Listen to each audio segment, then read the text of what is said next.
All right, fellas, we are back for the Good 90, and we're like 75% physically present in Monroe for one episode here. Yeah, for one. Mason has graced us with his physical presence today, so it's pretty awesome, man. Back in from the land of opportunity, as they say, on the license plates in Arkansas. It's just Arkansas. It's an opportunity for good, and it's an opportunity for bad. Yeah. Oh my gosh. So we can start with you, man. Just kind of if we go around the horn and we talk about what's something good this week. Your summer started. We're sort of rolling a little bit. Have you seen Christ this week? Just give us something. I mean, I think I've definitely seen Christ through my roommates, Yeah. Colin and What's that Colin other and guy Connor. thing? Yeah, no, wait. No, it's not like I've known Connor for 2+ years, but but I mean, every morning, like the will to get up and just the laughter that is in our house Yeah. is just so, it makes it easier to get the day going. Like waking up, we're all making breakfast or doing something, Yeah. reading the Bible, or like we're all just together and there's not a moment of like anger or argument. It's just like good times. Let's have a great day. There you So go. if they watch this, they probably aren't. But if they do watch it, they'll know I shouted them out. Good stuff. Good stuff. But this past week I was in Shreveport, and we had our first 2 years of med students through a camp for kids with disabilities, and I mean that's just God in itself right there. Sure. It's just pure laughter and joy and happiness because those kids are just a ball of happiness. Yeah. It's like they don't even know evil, and it's kind of just fun to show them a good time and them show you a good time, Right. and just kind of open your eyes to where you're blessed at. Mm-hmm. And so and I met a lot of good people in my class and above me, and it was just a cool week to get out there and try do something new. Yeah. I enjoyed it. And a little bit of a preview for kind of who Yeah. you're going to be studying with for the next Absolutely. Yeah, 4 no, years they're or whatever. Awesome people. Yeah. I'm more excited now to go over there. Yeah. I know at least 20 more people now. Yeah. Very, very normal. They're not nerds. Yeah, if you are, sorry. But yeah, they're really cool. Yeah. I'm excited. That's good. It's fun. That's good. Wyatt, what about you, bud? Yeah, so I'm in Jacksonville now, so this is another location change for me. And just to see the Lord's plan that He's been guiding me through, so it feels like since January? So about 5 or 6 months ago, and just to see His plan just come to fruition, and just to see all the little things that I wouldn't even think about that He just had right in His hands, and that He just provided, and just to see all of it come to fruition, and His will being done here in Jacksonville through student ministry and just through new connections, and also getting me here safely. That 9-hour straight drive of just. Yeah, it's very straight, but yeah, just to see His fruition through it all. My camera is lagging again, so It's okay. We can hear you That's good, cool. so that's probably the most Awesome. important Yeah, thing. that's all that yeah. matters. Yeah, Yeah. Good stuff. Good stuff. We don't care to see you, but yeah. I don't need to be seen anyway. Just so. just the sound of your voice is all we can handle. Oh man, Monroe's been good. That's funny. I was the only one that was in Monroe all week of the four of us. It's been quiet at the Wesley Foundation. We've been getting some things done and getting ready. Prep is next week, the first one, so that's kind of exciting. It's been cool because I don't feel like we're behind. We're like where we should be in the summer. We getting ready for the auction. We have our first meeting this coming week. So there's a lot of cool things that are about to start happening. So I'm fired up for that. If I tried to pin down just one thing, it would be hard to do. Just looking back, I felt like it was a really great week. And I guess feeling like, because there's still some major mountains for the Wesley Foundation probably in the next couple of years, but even in the midst of all that, just feeling God's peace and the people that I'm surrounded by that are agents of that peace. So it's really, really cool. I will say this though, I've been working out, and part of the workout on Thursday we had to push a sled, and it was only like we had to push it 200 feet, and so Caleb Little and Lane Little, their dad Brian, he works out at the same place, and so we don't really know each other, but we bonded over the sled on Thursday, and their dad. I don't know if you've ever met him. If he was like, he's a guy you wouldn't want to meet on the other side of the offensive or defensive line in football. Oh, yeah. He's a pretty big dude, you know. That was me back in the day. Yeah, exactly. Right. And he could push that thing, man. He could push it good. But man, when I was on that dude, golly. I mean, I think it was like, I don't know how heavy the sled is, but then you got three plates on there, right? So whatever that is, 135 pounds. And then you have the sled. Is that right? So 45. Yep. Yeah. So, man, so when I'm working out and I'm dripping in sweat and all this kind of stuff, you know, normally it's just this mental push or whatever, but there was like a lot of like grunts and all kinds of stuff coming out of my, like, I was like, raw. Yeah. I'm glad they had the music turned up. You know? It was dead quiet. Yeah, that would have been weird. It's just ogre. Because there were one sled short, so we started our round 3 minutes after everybody else. So that means he was going to hit the buzzer at 33 minutes, and everyone was going to be done except us. And I knew we would be kind of on the sled at the last part. I'm like, man, so nobody else is going to be working out when I'm trying to make this final push of this sled. I hope he keeps the music turned up, because I was like half screaming while I was pushing that thing. It was hard, and then it would stick on the floor. And the more we pushed, the stickier the floor got. Like, it was crazy, man. So I don't know what that has to do with Jesus, but I do know this though, that you do bond through adversity, I think. And so Absolutely. and that's a true statement. And so I feel like that happened some this week. So yeah, we're in this second chapter of Just Do Something, which the three of you may not know this, but we're also working through this on our Monday night Bible studies. I was going to ask how that's going. Yeah, we only done it once, so we just did chapter 1 last week. It was good. Everybody liked it. You know, we had a small crowd. It was 5, but it was also cool because everybody kind of was chiming in on it and stuff. And I mean, it's summer, so we'll have mixed crowds all summer, I'm sure. As far as numbers, it'll go up and down. But yeah, everybody likes the book, so I think it's good. Yeah, so that'd be cool. So yeah, so we're in chapter 2 today. We just want to talk a little about it. The title of the chapter is The Will of God in Christianese. And so basically he talks about the will of God being like one of the most confusing phrases in all of Christian vocabulary. And I would kind of agree with that. Yeah, but we're going to solve it today. That's what we get for the good 90 right there. Thanks, good 90. All centuries lead to this moment. Everyone that's ever struggled with the will of God, we're gonna lock it down today. There'll be another podcast after this one, guys. Right. Nothing to talk about. You know, it's God's will that we would talk about this today. You know, Yeah. That's exactly on the good 90. So yeah, this is to be the best 90 of all. Yeah, we're The cranking best it. 90. We're cranking it. But yeah, so again, the book is called Just Do Something. Kevin DeYoung. I always want to call him Josh for some reason, and so that's the author. And yeah, so y'all tell me, give me something, you know, from the first few pages that maybe stood out to you, or that you're like wrestled with, or liked, or connected to. Like, let's hit it around here a little bit. Trying to find my highlights.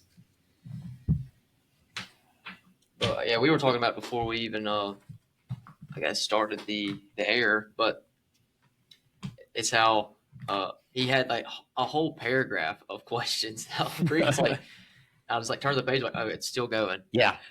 And like everyone, I feel like almost everyone that I kind of asked myself, okay, I need them to tell me this. I need them to tell me what major. You tell them what my career is, who to marry, who to date. Yeah. Oh, I mean, right on, Kevin. Josh, whatever his name is. And then, but you talked about the line that I highlighted, and says, you know, we have difficulty discovering God's wonderful plan for our lives, but truth be told, maybe he doesn't intend to really tell us. Maybe we were wrong to even expect him to just drop it in the Yeah. lab. And I'm like, well, okay, sure. Maybe you're right, but no, that's exactly how I go about it. I have all these questions, and it's just kind of become paralyzed with them. Yeah. It's like, okay, I don't know the answer. So the good Christian thing to do is just sit and wait for God to tell me. Yeah. Wait on him. And just keep waiting, because he's going to come through with the answer with no work out of me. Well, because love is patient and kind. Patience is a virtue. And, I'm just fruitfully living. Yeah. But that's confusing. It really is. Yeah. I think that sounds like a right thing to do. It's like, I'm not going to use my human wisdom. I'm going to wait for God to just strike me with it. But right. Even though I don't even know the answer, I don't know where I'm going with that, but it's just confusing. And I think that's why he wrote this, actually. So. Yeah, it is. It's like 2 paragraphs of questions. And when I was reading it, I was I was like imagining reading it fast, like rapid fire with all of these, and that's kind of how it is in our minds. Sometimes we get overwhelmed. It's like this massive weight of all these unknowns are pressing down upon us.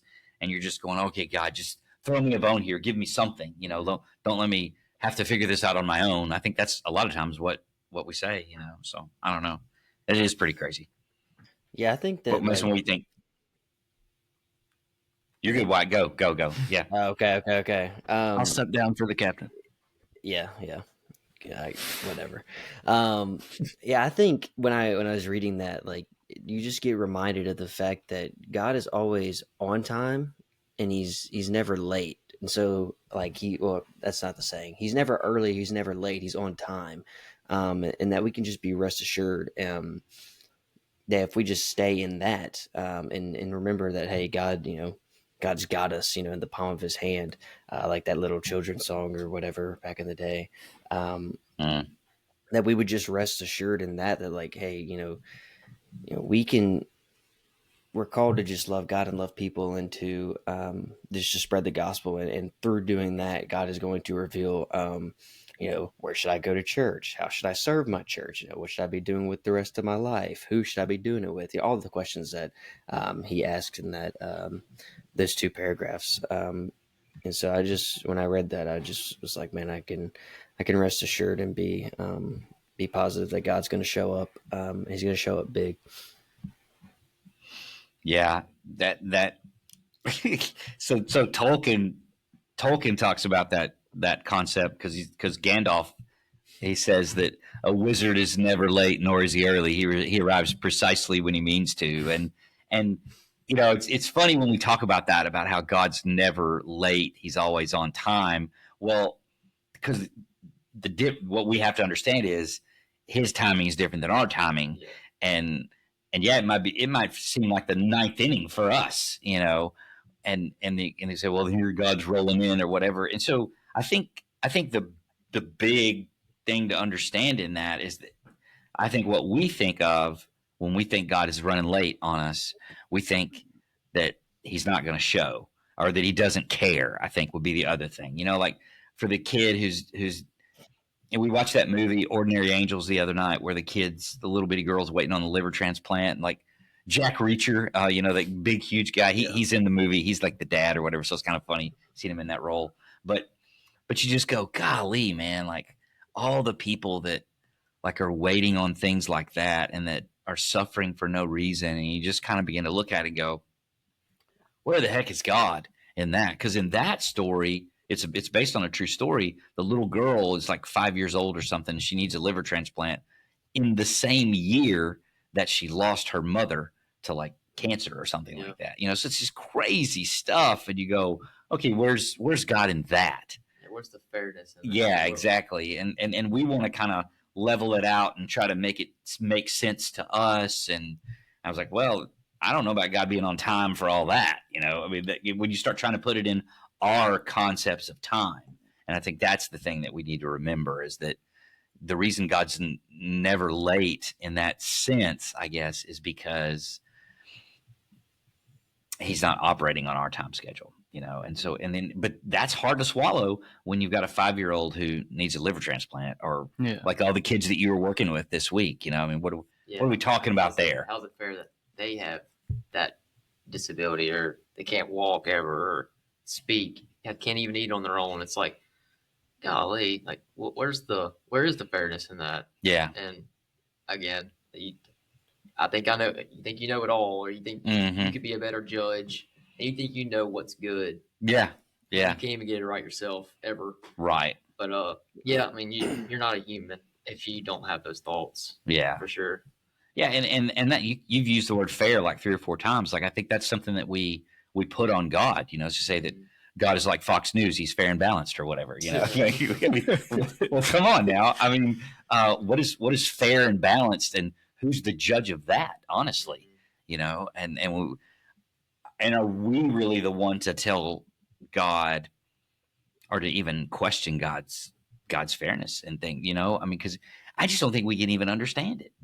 And I don't think there is like God's not doing some balancing act up there. You know, I mean, He's calling all of humanity to Him, and in the middle of all that, with the problem of sin and everything else, and things kind of get tricky, yeah, it's get messy. But I feel like that's always happened. I don't know where exactly it is in the Bible, but it's like they see that blind or lame guy beside the temple gates, and it's like, okay, Jesus, like who sinned, like his parents or him, whatever? And he's like, none of them. You know, this was done in his life so that the will of God could be shown, whatever. And it's just kind of how he just destroys that ideology of like, oh, something happens, the whole generation's cast down, or whatever. Yeah, and it's just the way we think about it is just not how God thinks about it. Yeah, you know, it's fairness, like we even know what that is. Right. We do. Right. But it's, again, that's another, with the will of God, fairness. Like that's two things we're not going to solve. Right. It's confusing for sure. Yeah. Yeah. It's like the game's never over. Like bottom of the ninth. Yeah. And you're down and it just keeps going. Yeah. Like somehow, some way, off of everything that you know to be true at this point, God has a way of warping it. And it's just beyond us. You know, if one person were to be like, I know exactly what's going on, like they're lying. Like there's no way. Because it's just so, sorry. It's so just like he is, you can't put a word on what God does, because then you wouldn't be capturing all of his glory and all of his mercy and all of his fairness that you may say. And it's impossible for us to do as humans. Yeah. What, just kind of keeping rolling with what's in the chapter. What is something else? What's a point that you guys got to? You're like, oh yeah, I got you. I understand. Let's see. Are you confused yet? Is an awesome title. Yeah. I never was not confused. But thanks, Josh. Josh. So he starts throwing out some different scriptures and different examples. And so, like, if you're listening, you can look these up right now or after the fact or whatever. But there's one that stands out in Matthew 10. I mean, I've heard different pastors talk about this over the years, but Jesus is talking and he says, Are not 2 sparrows sold for a penny, and not one of them will fall to the ground apart from your Father, but even the hairs of your head are numbered. And then he hits Psalm 139. Your eyes saw my unformed substance. In your book were written, every one of them, the days that were formed for me, when as yet there were none of them. So all of this kind of saying like God knew us before we were born, and our days are numbered, and he knows the hairs on our head. And it sort of, if you just stay in that lane and you only read those few scriptures, it seems like we're on a path and we can't change the path. You know, I'm going to die at this such and such time, no matter what I do, it's going to happen. Blah blah blah, and it's just like there's this, like we almost like we have no say in the matter, and so people get in a lot of conversations about, okay, what does that look like? You know, well, that doesn't seem fair. That doesn't seem like we have a choice. Then why are we even talking about what our choices It are? doesn't seem like God's character, or Yeah. How's that a loving God if he's just like, well, you were born to be this. Yeah. Yeah. Sorry. That's how it's going to be. That's how it's gonna be. Like I'm putting you on the board here, and you have these moves, and then you get to the end of your line, and then it's over. And that, so I think it's easy to. Sometimes sometimes we want those kind of thoughts because we want to be comforted to know that almost like God's got us or whatever, It's always something we want to do, though. Yeah. I was predestined to be a doctor, so I will be. Yeah. Like, no one can force it. It was going to happen. Yeah. And it's comforting if that's what I want to do. But if I'm predestined to go to Madagascar and talk to the tribes or whatever, you sure? Madagascar, that's where all those really, really fun, cool animals are. Talk and sing and make jokes. Yeah. I'm pretty sure that's at the Central Park Zoo. I think you're mistaken. Oh, they're from Madagascar. Yeah, my bad. Oh, gosh. But yeah, I just think that the comforting thought in those scriptures to me is that God is all knowing. Like he knows everything. And so nothing surprises him, I guess would be what I would say to that. And so that God can always be steady because nothing surprises him. Like if you're in charge of something or whatever, and like you're trying to lead and you don't think of everything, and then all of a sudden you get surprised by someone throws you off track, right? Yeah. But if you're prepared and if you're ready, then you're in a place where nothing surprises you, I guess. And so that's what I think. This is the most comforting thing to me about when you think about God's will and his knowledge and his authority is that nothing surprises him. Yeah, and I think I always, back in the very early of the Bible recap, when like in Exodus or actually Genesis, and I actually watched the videos of her kind of explaining the chapters, and that just reminded me of like, yeah, God had an original plan for us humans and our relationship in the garden, like perfect, and then Satan comes in and twists our mind a little bit, and Satan thought he thwarted God's plan, like, oh, we got him, but from the beginning, he had a plan B, C, D. I mean, I'm just throwing that out there, but he had it, and his will was never gonna change, and that was Jesus. Yeah. And it's funny that you can see that his plans always come to pass in certain areas. I mean, with I guess our salvation, that was always the plan. He always wanted that relationship with us, and it was nothing was going to stop God from that happening. But are you saying you can get into some thorns with going like, oh, well, if you can't change it, well, they just start applying that to different parts of your life and all this stuff. And that's what I think you're saying. The weeds can get thick, and get led astray. But no, I do find comfort in that God was not going to give up on us. Yeah. And I think that's just really that being open, my eyes being open to that pretty early. It's like, wow, that's pretty amazing, and kind of how incredible our God is. Mm-hmm. Yeah. So as he gets into this stuff in 19, where he talks in page 19, where he talks about the will of desire, like what God wants. And so he's kind of differentiating between, okay, this is what's going to happen, or this is what is set forth. And I think there are certain things we can just go, okay, God decreed that the earth rotates in the way that it does, and the moon and orbit and all this kind of stuff. Sun rises in the east, sets in the west. I mean, those are things that we're not changing. God set those things up, and Brady, you're just talking about God's will for all people to know Him. Like those things are unchanging. And sorry about that. And so it's time for my never mind. But then there's what God wants for us, and just this reminder, this idea that hey, we do have a role to play in this whole thing. Like God says, here it is. This is my world. You're living in it. Here's what I'm calling you to.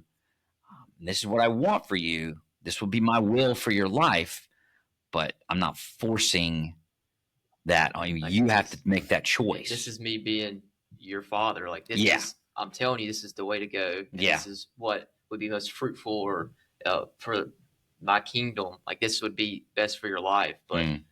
at free will. I mean, he has to give us free will for that reason, and they can't force us to do it. But yeah, that I like this will of desire. I think that's why I originally thought of God's will. Yeah. That, Yeah. Oh, it can happen or it can't if we just choose. Yeah. But it's cool how he put it in here though.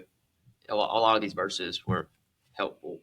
Well, even think about the Lord's Prayer: "Thy kingdom come, Thy will. Thy will be done." Right. So we've talked about that before. How that's our will bending to God's will. So there is God's will, what He wants, what He calls for, but then we have to make that determination. Do we want to align ourselves with Him? So Yeah. Yeah, I just couldn't help but think about Genesis 50:20. I've quoted it many times on here. I feel like I've quoted it so many times this week too, just sharing my testimony with anybody who asks. But it's so cool that God is a God who, we know His desire and say, okay, look, this is what you are called to do. You're called to love God and love people. But sometimes, a lot of the times, we don't make that decision in His favor, and we go astray off of that. But yet God always comes back to us. And so Genesis 50:20, if you know it or remember it, the verse is, what you intended for evil, God intended for good. And I feel like, we could fail, 1,000 times, and God would still come through and be sovereign and be a loving and just God, like He is. And like Brady said, like He has multiple plans for your life. And I don't think those plans can be ranked like in A, B, C, or D, like, because they're all sovereign and they're all good plans that He is thought of, that he wants us to pursue Him, and it just puts us right back on the path of loving God and loving people. I don't know if that tied into anything that we just said, but I wanted to say that because I thought of that verse. So yeah. So what you would say is 1,000 times you fail, but yet God's mercy remains, right? You'd say that, huh? yeah. I'm just messing with you, that song. So yeah. But you're right, 100%. Like that's a great way to look at it, I think, in light of that. God does have these plans for us and what He wants for us, and even though we continually screw Him up, nothing derails His mercy, which is what you were saying. And like, again, going back to the Genesis verse that you love so much, part of your testimony, same truth is all right there. And so I think that's a great point. But I would say for me, in my ideology, but like I think the base of God's will for our lives is, taking hold of like what Jesus did, is taking that salvation that Jesus is offering and to have that relationship with Him being our mediator between the Father. I think that is what the ultimate will of God, like God has for our lives, is just to know Him, and through that, comes us knowing the desires of His heart, so we can, I guess, become more at one with His heart and our heart. Yeah. But I think I'd say the bottom line, if you just hit that, like I just don't think you can go wrong with much. Yeah, that's the driver. Yeah, like that's what you got to do. That's like the gas of the car. Yeah, I like it, and that ties into the verse that I think sums this whole thing up. That Matthew 6:33: "Seek first the kingdom of God and His righteousness, and all these things will be added unto you." Like all these other little things and the different ways things could go. If you're seeking Christ first, if you have that relationship with Him, if that's your driver of your life, then I mean that's like your compass. Like compass. You have a direction, and if you just walk in it, you're gonna end up in the place it's leading you. In the end, I guess that's just eternity with Him. Yeah, and that's if everything else goes wrong in the world, you have it made. Yeah, you've won.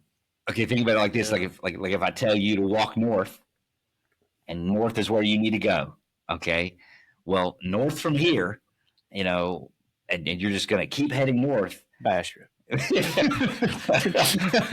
That's kind of That's the trough of life. You just gotta keep going. But you're still going north, right? Yeah. You're in Arkansas.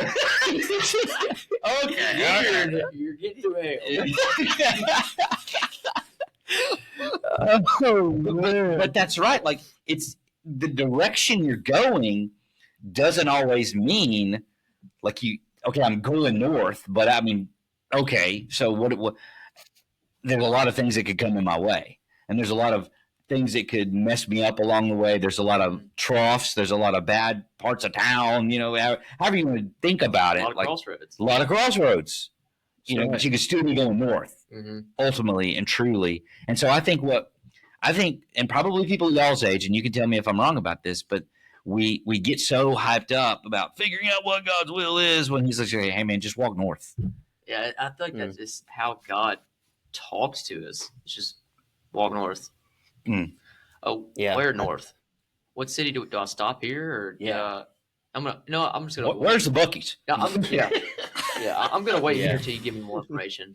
You don't even start with what He gave you, the baseline. Like, just start walking. Walk north. Yeah. And He's not gonna just. He's gonna talk to you eventually again. Like, He's just not leaving you out. Like, you're not gonna make it to the Arctic Ocean, whatever is above us. Canada. But, like, he's not just gonna like leave you hanging out to dry. Right. And you can start with the first direction. This is your first direction, north. Yeah. And you just keep waiting. Like, oh no, I want the next 10 first. Yeah. We want the turn by turn. Yeah. Thing, and there's nowhere in Scripture Maps where you can see your next 5. Yeah, that's just not a thing. It's not there. And I know Wyatt talks about that, like the Lego playbook or the instruction manual, or whatever. It just doesn't exist. And so, but that's what we want. And so I think walking north, I think that's a good way to look at it. That Jesus is the compass. You get that part right, then the rest of this stuff, we kind of sort of get to figure out ourselves a little bit. That's part of the beauty of what God's given us, right? And it makes us unique. Like, your trek north is going to be different than my trek north because of the time period you do it at, because of the gifts God's given you, because of the people that will come in your path. It's all different. It doesn't mean that yours is right and mine is wrong, because we're both still going north. My first direction might have been east. Yeah. You just started north. Yeah. We end up going the same direction. Mine was definitely south. South. Mine was He has a better testimony. Yeah, clearly. A little southwest. Southwest. Mine was definitely south. But that's true, though. You got to get it pointed in the right way, and then that's all that matters. Like, if you get that part right, then the rest of it can kind of take shape. And as you grow and gain more confidence as you walk north and you trust God more, then you can handle the things that come your way. Yeah. So I do think that's important. Yeah, I think this And, generation, go ahead, like Wyatt. you were saying, it's delayed, so I'm not really trying to cut you off, but I am in a sense, so that's on me. But I think Mason's in the hole. You're good. Yeah. You're good. On deck. So I think, like you were saying like does this like apply to young people, or we think this, and I think it definitely is, like, the next 5 steps of our life. Like, this is what we want to see, but I don't know the verse memorized or whatever, but we say it all the time. It's not a headlight, it's a lamp. And you can only see so far with the lamp. And I think, we start walking so long, we go north with this lamp, and then our faith increases. And, sometimes we get to a point in our life where there is no light, right? But we have this faith, and that we know that, hey, God's gonna provide in these trials and tribulations, or valleys, however you want to say it. But I definitely do think that it's not a Lego book, but what I've learned from my walk with Christ is that, there is one instruction that God gives, and it's where He says, just love God and love people. And I think if we do that first, and we bring our first and best, because God is first, He's going to show us His will for our life, whether that be through other people, or through His word, or through prayer, and just anything like that. But I think just knowing that you have a lamp to your feet, that you're not the one who is, you don't have to have it all figured out. I guess is what I'm trying to land this thing at is that I think in today's world we want to have everything figured out, and what an honor it is to, and what a blessing it is to not have to have everything figured out because God already has it figured out for us. Yeah. Yeah, that James quote, draw near to the Lord and he will draw near James to you. 4:8. Mhm. And 4:8. I was thinking it, but I didn't want to say it because I thought I'd get it wrong. No But, will of God. But it's cool to think about like just go north, and the title of this book, like just do something, go north, etc. And I think I kind of wanted to bring this question up for the group, like as a young man, or I mean, yeah, as a young man, most of us are. So, But me and what? yeah, okay. And but as a young man who's trying to do it right, trying to go north, and maybe what are ways, and I know that there's a million ways, and no way is the right way, but what are ways that we can, like, besides love God, love people, like that's what he calls us to do, and go north and do all this stuff, but like inviting God, because you have to make a decision. Life still goes as you're heading north. Mhm. Things still happen. The crossroads still show up.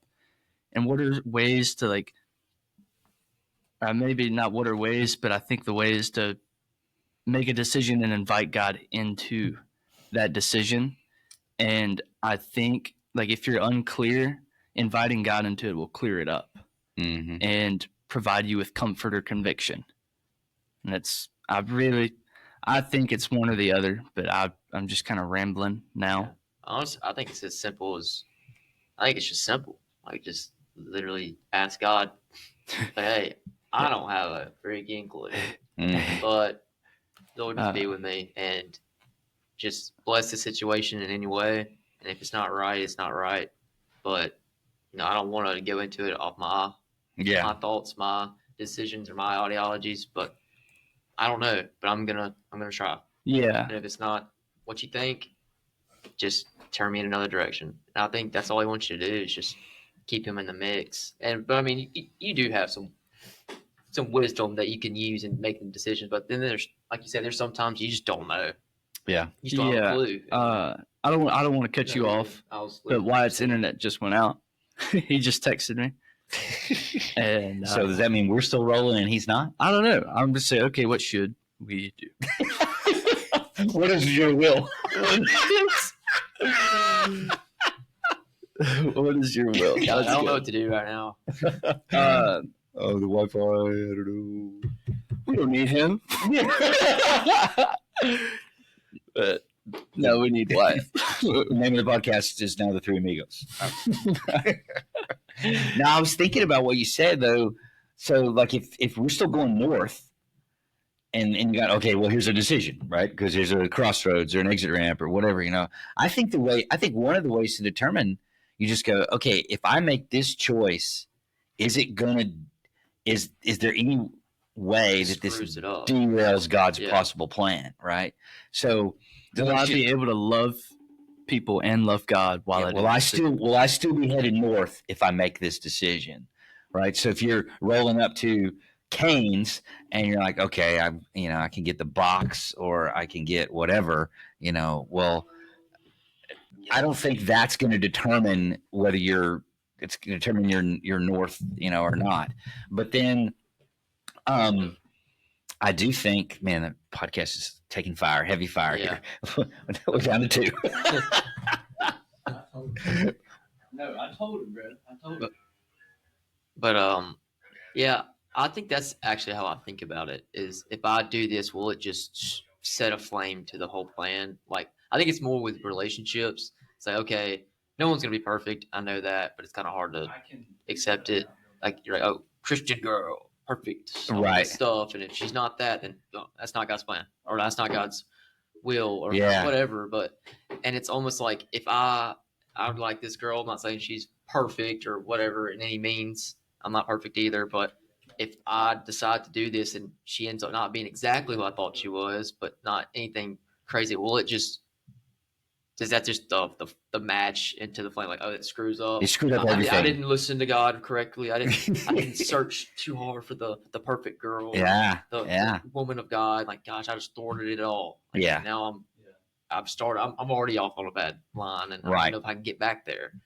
I think that's the thoughts I Yeah. have about it. Not much. That's just the category of where I might not Yeah. be thinking about it correctly. Yeah.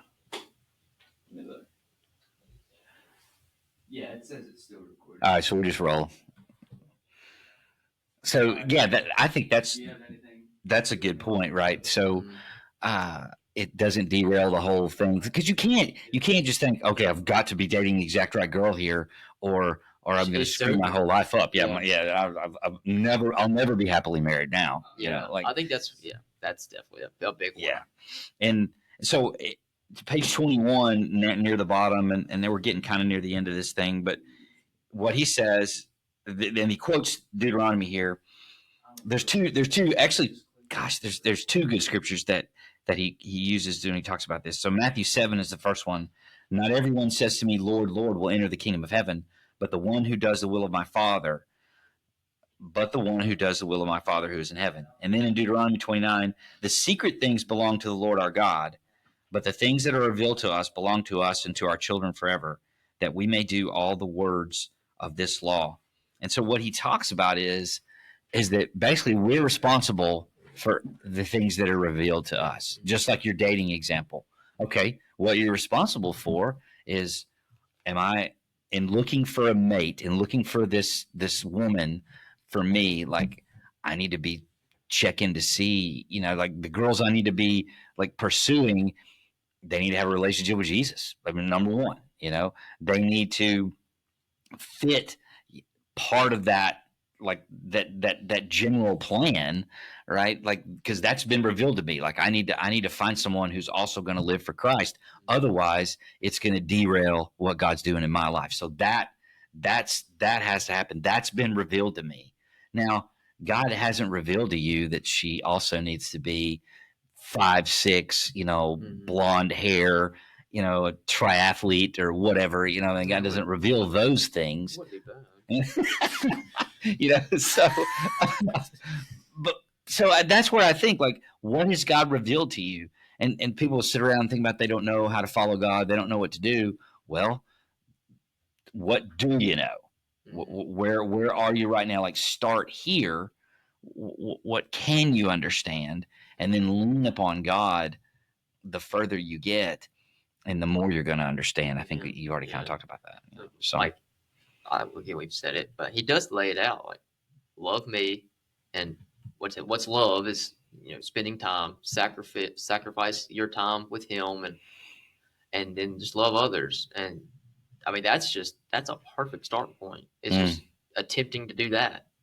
And like you said, things will unfold. You will become more mature. You will learn how to decipher, like oh, that is kind of God speaking to me in a way, or speaking through somebody, or whatever. Right? You can start discerning the Holy Spirit, and I think you just got to start, and then you don't need to know how to be an expert and all that stuff. And I'm saying that when I just said about dating, but no, it's just he gives you the first step of doing anything. Yeah. And a lot of people don't even take that, and then we wonder why.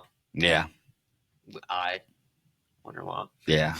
Yeah. Cause I think we put a lot of demands on God, and we make deals with God to say, like, okay, well, God, I'll follow you, but you got to tell me, you tell me some things here, or like if a relationship doesn't work, then we just get mad at God about it, or if an internship doesn't come through, or we don't get the right job, or we don't pass it, we just get all pissed at God because, well, I was trying to follow you and you didn't show me what to do, so then I'm mad about you, and we just try to blame him when simply all he says is follow me, continue to walk, and the longer you walk, the more you'll understand, the easier your steps will be. Not that they're going to be easy, but the more confidence you're going to have in taking the step, I think.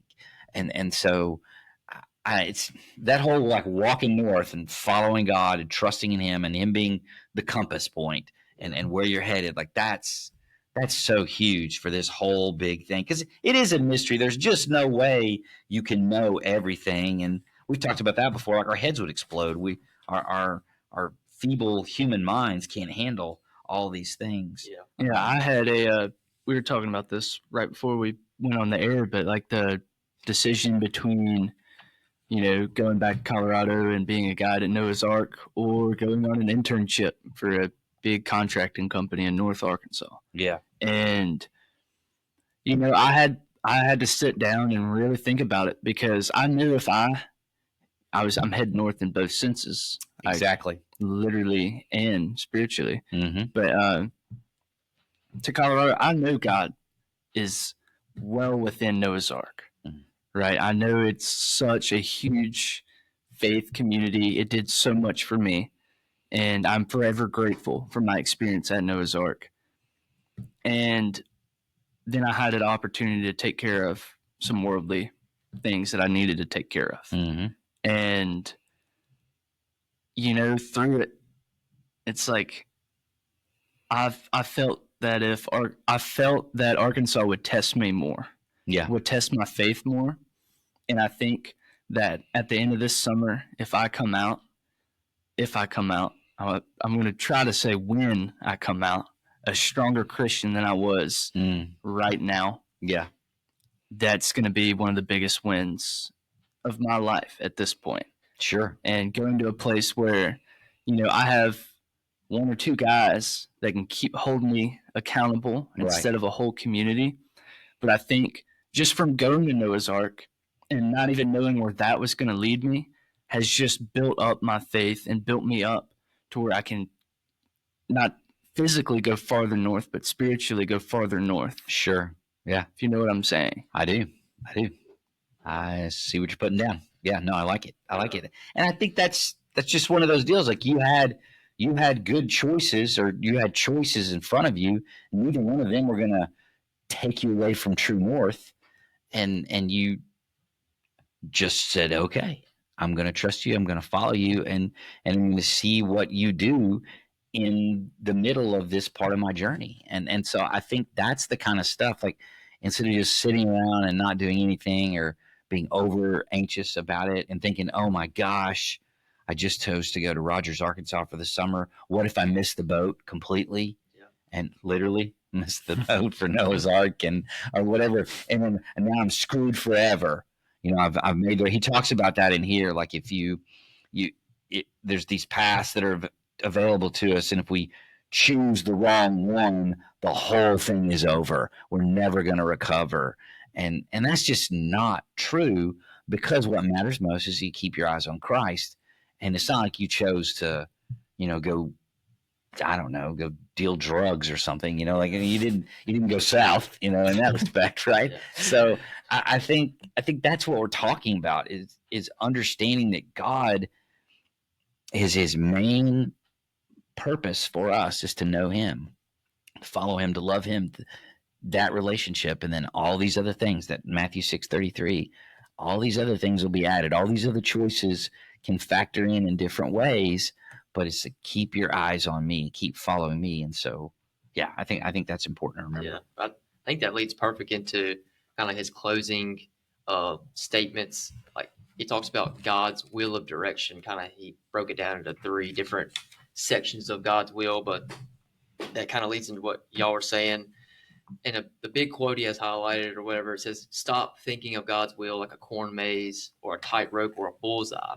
And it's kind of, we all want to know the specific plan of who, what, when, where, and kind of how our lives will turn out. And we don't know that, like what you're talking about. You had these options. You're like, oh man, I need to know. He needs to tell me what I need to do.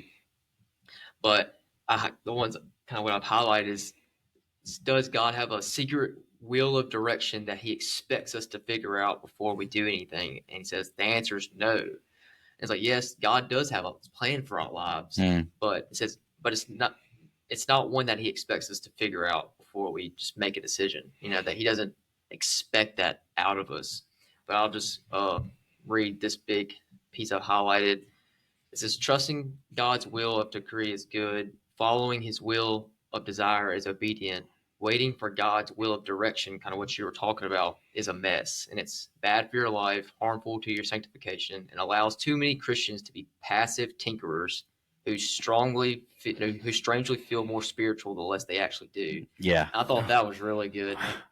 Like how I was saying earlier, it's like I just if I wait on God and just be patient, I'm being a good Christian. Yeah. And it's like sometimes, that can be a mess, and that can just stagnate your walk with God.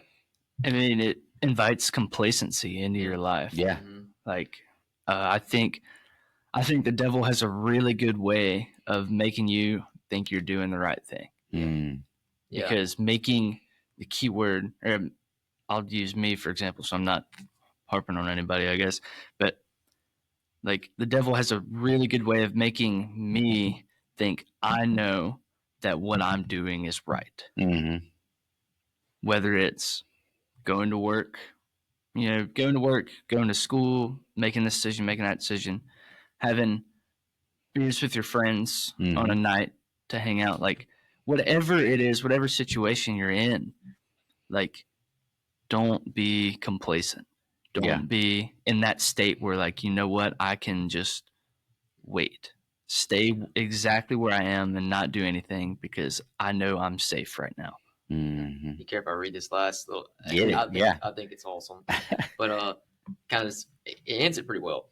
But it says we know God has a plan for our lives, and that's wonderful. And the problem is that we think He's going to tell us the wonderful plan before it unfolds. It says we feel like we can know, and we need to know what God wants every step of the way. But such preoccupation with finding God's will, as well intentioned as the desire may be, is more folly than freedom, which I circled. Mm. It says the better way is the biblical way. Seek first the kingdom of God and trust that He will take care of our needs even before we know what they are and where we're going.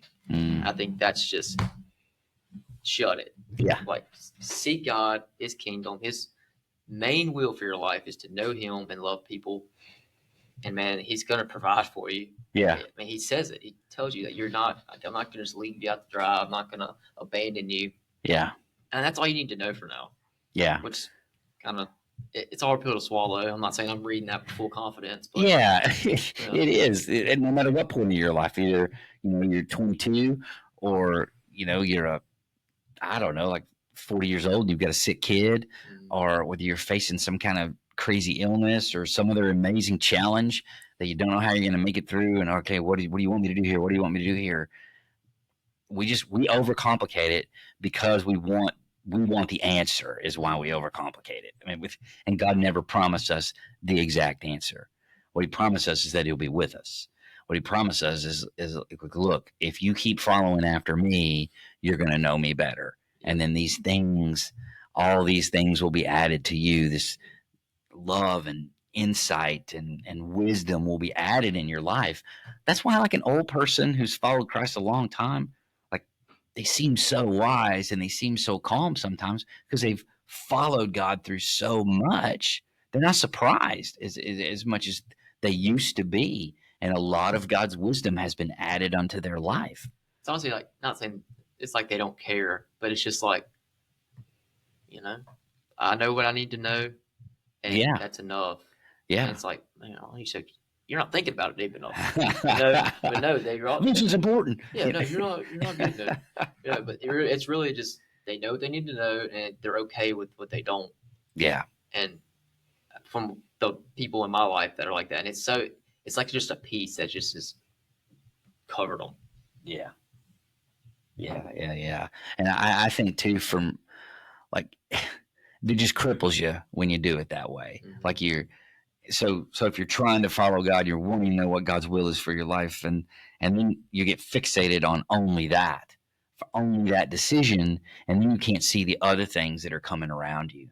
I think that's really important at times too. Like if we just zero in on this one big moment in my life and trying to make sure I follow God and I get exactly what He wants me to do, exactly where He wants me to go, well, I might miss this person over here that I'm supposed to be talking to. I can be like as a parent, you can be like that. You can be focused on, okay, this is your will for my life in this next job, God, and this next part of my career. and then you might be missing time you're supposed to be spending with your kids or your wife, or it's just stuff like that, man. It, like you said, it cripples us more. What is it? It's more folly than freedom, that kind of thing. Like we put chains on ourselves in that way, and we think we're just being obedient to God, but we're really crippling ourselves. And so I think that's a good way to look at it. So go north would be what I would say. Yeah, absolutely. Go north. Yeah, so we lost a guy. We're down one, so hopefully he'll be back next go round. So yeah, he sends his regards. He also said that I'm the captain now. Oh, okay. That's what he said. Yeah, we'll end it on that. That's what he said. I'm not sure that's the will of God. I don't know much, but that's not the book. All right. I had to try. Yeah, well, Lily, I give you that. You tried. You put yourself out there. Yeah. You didn't know what was going to I happen. shot for the moon. You land among stars. Yeah, right here, baby. Oh gosh. Well, what'd you learn on the podcast today, Mason? Dang. I feel like I learned a lot, and just I kind of feel more at ease about where I am. Yeah. In my life, just talking some of this stuff through, because I think what some people may not realize, and something that I have realized that other people don't realize about us, is that some people may have this idea that we know more than, we know more than most about God, about this, about life, that we're all like doing phenomenal and sunshine and rainbows, and we're not. Like, we're not at all. I'm still figuring this out. You're still figuring this out. I guess. Yeah. Speak for yourself. I'll talk when I need to talk. Yeah, okay. But I'm joking. it just makes me feel so much better about like what I'm doing, the choices I've made, Yeah. and how I'm going about them. And it's just like God has us. He has the whole world in his hands. Yeah. Yeah. Like he's got us for sure. Yeah. That's such a good song in a deep sense. Yeah. Yeah. But I guess what I learned from what I said. What I taught myself today. But no, What I taught you guys kind of what today. we had a little banter about is the simplicity of it, kind of, when you think about it, is what God's will for our life really is. Mm-hmm. We know what we need to know, and there's what you said, the secret things only God knows. Right. I don't think you said that, but It was You the read Deuteronomy it. You read verse. it. Okay, I read it. Yeah. the secret things God knows, and like He gives us what we need to know, what His will is, in a sense. And I mean, if you do that, you're good for now. Mm. You are good, and you don't need to know the whatever he says, the Lego book, Yeah. the instruction manual, Turn by turn. Yeah. and turn by turn. And I think if you can keep that simplicity in it, because I don't think God wants to stress you out with the whole situation. Being a Christian, He doesn't want it to be stressful on you, Yeah. because it's not supposed to be. Right. I mean, the world will make it stressful on you, but God's not. Right. And I think if you just keep it that His will is just to love Him and to seek Him and to love His His creation, His children, you got it made. Yeah. And that's good. That's good for today. And today's It's good. enough. It's good for today. Yeah, I think that's good. I like that. That's enough for now. Yeah, it's really good.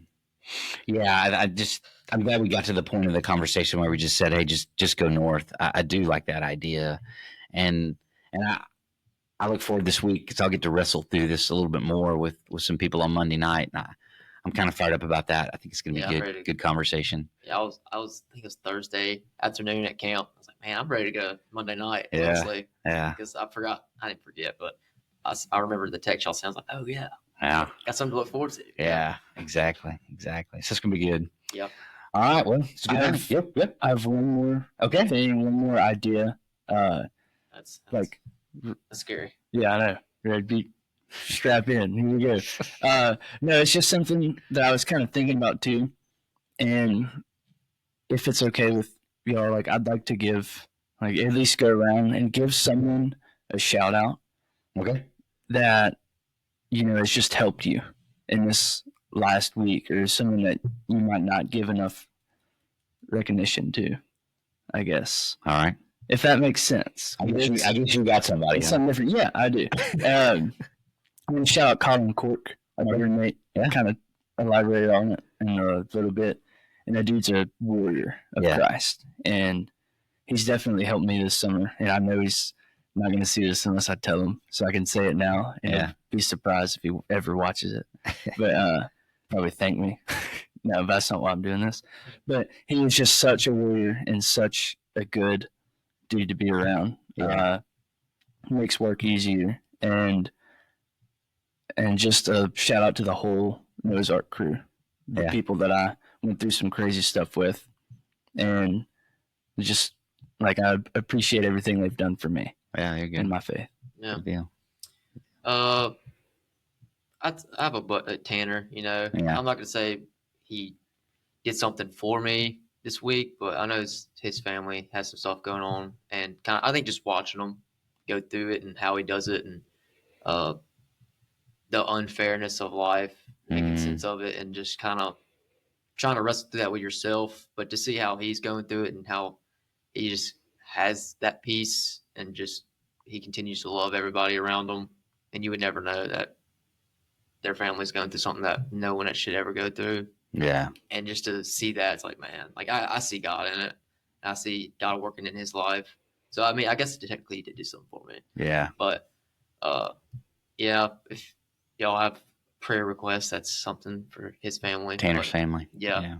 For sure. But yeah, that's something I've seen pretty recently. Wow. That's pretty amazing to see.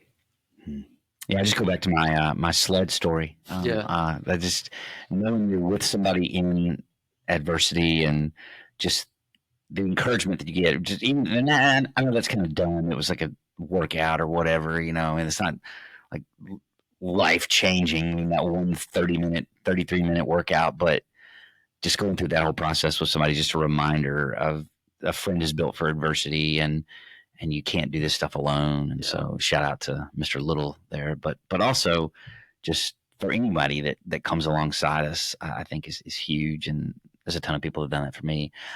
How's Colin Cork a warrior if he's not listening to the Good 90 podcast? I don't know what the heck is going on, man. That's a chink in the armor. Yeah, maybe a wolf in sheep's He might be listening to it secretly without telling me. But he sees like, no, I ain't listening to your stupid podcast. He's like in his bed, like, Agent my hero. Oh man. All right, well, good night, boys. See you, sinners. whoa. Audio.